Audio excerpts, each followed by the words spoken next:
Assalamualaikum warahmatullahi wabarakatuh.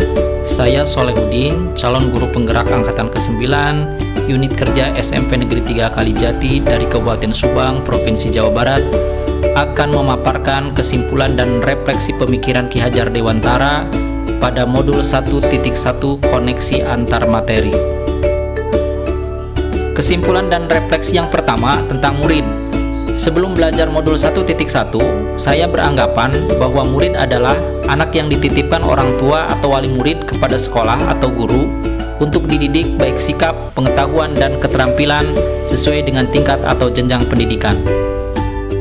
Adapun perubahan pemikiran saya tentang murid setelah membaca modul 1.1 adalah terkait konsep murid yang memiliki kodrat alam dan kodrat zaman, sehingga guru harus memahami setiap karakter dasar murid tersebut seperti halnya pamong, membimbing dan menemani murid dalam belajar.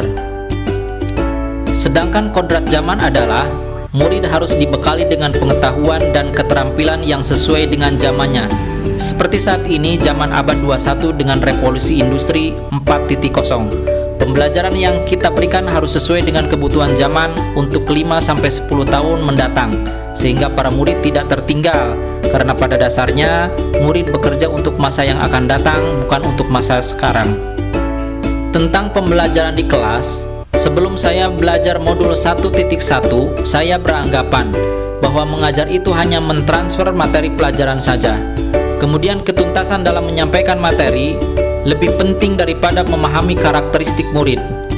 Hanya melihat nilai dari aspek kognitif saja, seperti ulangan harian, ulangan tengah semester, maupun ulangan akhir semester. Murid hanya sebagai objek pembelajaran. Jika nilai murid sudah mencapai KKM, dianggap pembelajaran sudah berhasil. Kemudian pembelajaran berpusat pada guru atau teacher center. Setelah saya mempelajari modul 1.1 tentang pemikiran Ki Hajar Dewantara, saya menyadari bahwa apa yang saya pikirkan dan saya lakukan selama ini tidaklah tepat. Seharusnya saya melakukan proses pembelajaran secara menyeluruh, kemudian murid sebagai subjek pembelajaran, memberikan kesempatan kepada murid untuk tumbuh sesuai dengan kodratnya. Guru hanya sebagai fasilitator pembelajaran. Guru harus mempelajari karakteristik murid. Adapun tindak lanjut pembelajaran yang mencerminkan pemikiran KHD, yang saya lakukan adalah: yang pertama, merancang pembelajaran yang interaktif dan menyenangkan dengan melibatkan murid sesuai dengan metode student center.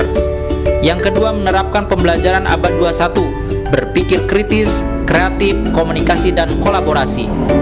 Yang ketiga, pembelajaran tidak lagi menuntut, tapi menuntun.